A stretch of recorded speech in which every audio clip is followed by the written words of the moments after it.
تم وزیران نہیں ہو؟ میں نے اسی طرح چلاتے ہوئے کہا۔ اگر تم وزیران نہیں ہو تو میری آواز پر چونکے کیوں؟ اور اس پرچی پر تمہارا نام وزیران کیوں لکھا ہوا ہے جس پر تم ریلوے کے ہسپتال سے دوا لے کر آئے ہو؟ تمہیں شرم آنی چاہیے وزیران کہ تم مجھے جھٹلا رہے ہو، مجھے اندھا کہہ رہے ہو اور بیوقوف بنانا چاہتے ہو جو پچھلے 40 سال سے تمہیں اور تمہاری اگلی پچھلی نسلوں کو جانتا ہے۔ آخر یہ کیا چکر چلا رکھا ہے تم نے؟ 6 مہینے سے تمہارے بارے میں سوچ کے اور لوگوں سے پوچھ کے میں نے اپنا جینا اجیرن کر رکھا ہے، اور اب تم ملے ہو تو کہتے ہو کہ میں وزیران نہیں ہوں۔ قسم خدا کی وزیران، میں تمہارے ہٹ جاننے والے کو یہاں کھینچ لاؤں گا، میر شرافت علی کو، ڈسلوا کو اور تمہارے دفتر کے پرانے لوگوں کو، میں اسلام آباد میں شیروانی صاحب کو اور ولایت سے کبیر خان کو۔ خوف سے اس کا رنگ لاش کی طرح سفید پڑ گیا اور اس کی ویران آنکھوں میں خوف کے گہرے سائے اتر آئے۔ اچھا میں مانتا ہوں کہ میں وزیران ہوں، وہ ادھر ادھر دیکھ کے بولا، یوں جیسے اس کو ڈر ہو کہ کوئی یہ باتیں سن نہ لے۔ خدا کے لیے آہستہ بولو، میں تمہیں سب بتا دوں گا۔ اس نے مجھے اپنے پیچھے آنے کا اشارہ کیا اور کوٹھی کے پچھلے حصے میں بنے ہوئے سرونٹ کوارٹر کے ایک کمرے میں لے گیا۔ تم یہاں رہتے ہو وزیران؟ میں نے کمرے کی حالت دیکھی جو بے سامانی اور مفلسی کی منہ بولتی تصویر تھی۔ اس سرونٹ کوارٹر کے ایک کمرے میں اور اس شخص کی کوٹھی میں جو کبھی تمہارا ملازم تھا، وہ نمک حرام جس نے تمہارے اعتماد کا یہ صلہ دیا تھا کہ تمہارے ہی مال پر ڈاکہ ڈالا تھا، جس تھالی میں کھایا تھا اسی میں چھید کیا تھا۔ تم نے اپنے وہ ماڈل ٹاؤن والی کوٹھی، وہ گاڑی اور تمام ساز و سامان بیچ دیا۔ آخر کیوں؟ اور اس کے باوجود آج تمہارے پاس رہنے کو جگہ نہیں۔ تمہاری حالت سے ظاہر ہے کہ تمہارے پاس اچھا کھانے پہننے کو نہیں، اور تم بیمار ہونے کے باوجود سرکاری ہسپتال سے یہ بیکار دوائیں لے کر استعمال کرنے پر مجبور ہو۔ کیا تم میر وزیر اینڈ کمپنی کے مالک نہیں رہے؟ مجھے معلوم نہیں کہ میں کتنی دیر تک بولتا رہا۔ اگر میں نہ بولتا تو رنج و غم اور صدمے کا آتش فشاں اندر ہی اندر میرے وجود کو تہس نہس کر دیتا، مگر یہ لاوا صبر و ضبط کے سارے بند توڑ کر بہہ نکلا۔ وزیران سب کچھ ایک مجرمانہ خاموشی کے ساتھ سر جھکائے سنتا رہا۔ بالآخر میں خاموش ہو گیا۔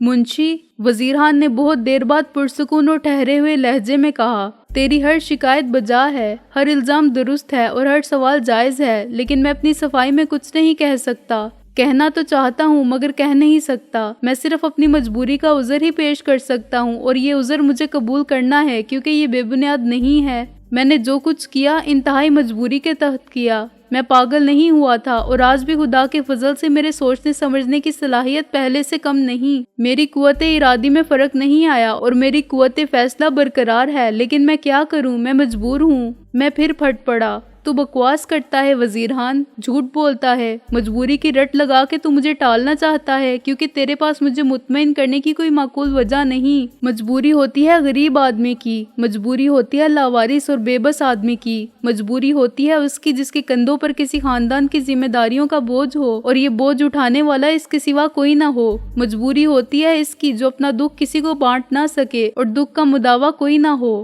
تجھے کس بات کی مجبوری؟ تیری مجبوری کا رونا سن کے کوئی ناواقف متاثر ہو جائے تو ہو جائے، لیکن میرے سامنے مجبوری کی بات مت کر۔ وزیران نے ایک سر داہ بھر کے سر اٹھایا تو اس کی آنکھوں میں آنسو تھے۔ تو بھی ٹھیک کہتا ہے منشی، کیونکہ 44 سال میں تو نے کبھی مجھے مجبور نہیں دیکھا۔ تو دعویٰ کر سکتا ہے کہ وزیران کو جتنے قریب سے تو نے دیکھا ہے کسی نے نہیں دیکھا، اور تو مجھے جھوٹا بھی کہہ سکتا ہے۔ میں تجھے جھوٹا نہیں کہوں گا کیونکہ میں تیری نیت کے خلوص پر شک کر ہی نہیں سکتا۔ اگر تیرا دل چاہتا ہے تو میری بات مان، ورنہ جو تیرا جی چاہے کہہ لے۔ میں اس کے سوا اور کچھ نہیں کہہ سکتا منشی کہ میری مجبوریوں نے مجھے اس مقام تک پہنچا دیا، لیکن میں اس سے زیادہ اور کچھ نہیں بتا سکتا۔ کیوں وزیران کیوں؟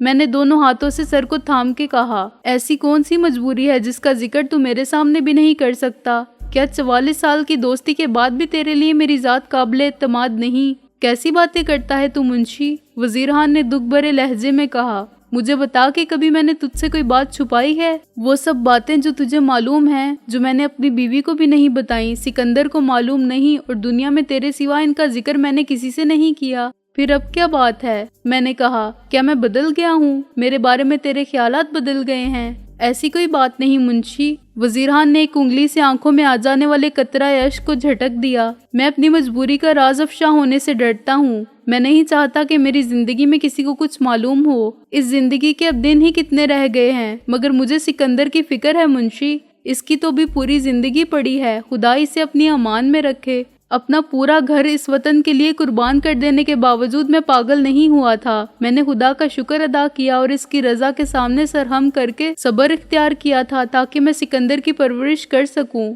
میرے خاندان کی گلشن میں طوفان کی تباہ کاری سے بچ جانے والا ایک ہی نخل آرزو تھا جس سے میں نے مستقبل کی سب توقعات وابستہ کر لی تھیں۔ اللہ کا بڑا احسان ہے جس نے مجھے اس کے لیے ہمت، استطاعت اور زندگی کی فرصت دی۔ آج سکندر میری امیدوں کا جیتا جاگتا نقش ہے اور میرے خوابوں کی مجسم تعبیر ہے۔ اگر میں اکیلا ہوتا تو جی کر بھی کیا کرتا؟ بے مقصد جینا بھی کوئی جینا ہوتا ہے، لیکن میرا مقصد سکندر تھا۔ اب وہی میری مجبوری ہے۔ کیا یہ ممکن ہے کہ میں کامیابی کی اس منزل پر پہنچنے کے بعد سکندر کے مستقبل کی خوشی، کامیابی اور خوشحالی کا دشمن ہو جاؤں؟ میں اس کی زندگی کو تحفظ کی ضمانت فراہم کرنے کے لیے یہ سب کر رہا ہوں منشی، جسے میں اپنی مجبوری کہتا ہوں۔ میری سمجھ میں کچھ نہیں آیا وزیر خان، میں نے کہا۔ تو نے جو کچھ کیا سکندر کے لیے کیا، لیکن اس سب سے سکندر کو کیا فائدہ ہوگا؟ تو نے تو اس سے سب کچھ چھین لیا ہے، یہ سب اس کا حق تھا۔ یہ کیسی مجبوری ہے کہ تو نے اپنا سب کچھ بیچ دیا اور یہاں اس حال میں پڑا ہوا ہے؟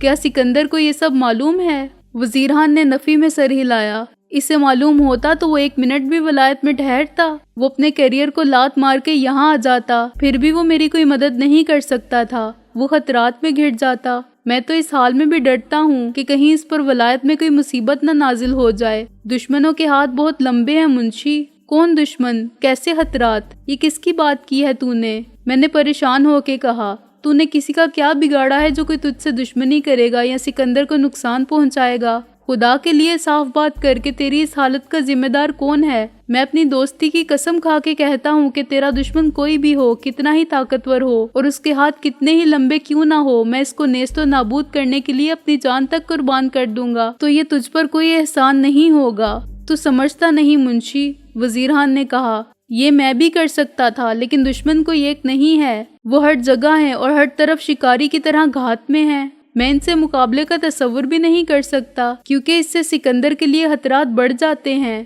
کوئی باپ اپنے بیٹے کی زندگی کو سنوارنے کے بعد اس کی راہ میں انگارے نہیں بچھا سکتا۔ تو آج کی ملاقات کو بھول جا، یہ سمجھ لے کہ جو وزیر خان 44 سال تک تیرا دوست رہا تھا مر چکا ہے، اور تو نے جسے دیکھا تھا وہ اس کا کوئی ہمشکل تھا۔ اگر تو نے اس بات کا تذکرہ کیا تو یہ دوستی نہیں دشمنی ہوگی، میرے ساتھ بھی، سکندر سے بھی اور اپنے آپ سے بھی۔ تو یہاں سے چلا جا اور دوبارہ کبھی مجھ سے ملنے مت آنا، نہ دن کے اجالے میں اور نہ رات کے اندھیرے میں۔ نہیں وزیر خان، انجام کچھ بھی ہو، لیکن میں تجھ سے کوئی وعدہ نہیں کروں گا۔ البتہ یہ وعدہ کر سکتا ہوں کہ یہ بات میرے سوا کسی کو معلوم نہیں ہوگی۔ لینے والا میری یا میرے بچوں کی جان تو لے سکتا ہے، مگر یہ ناممکن ہے کہ میری زبان سے کچھ اگلوا سکے، میں نے کہا۔ وزیر خان مجبور ہو گیا۔ اس نے مجھے بتایا کہ میر وزیر اینڈ کمپنی میں اس کی کوئی حیثیت نہیں رہی۔ بے شک کاغذات میں اس کا نام اب بھی مالکوں میں ہی شامل ہے، مگر کاروبار، نفع و نقصان، انتظامی امور اور عملی طور پر تمام معاملات سے اس کا کوئی تعلق نہیں رہا۔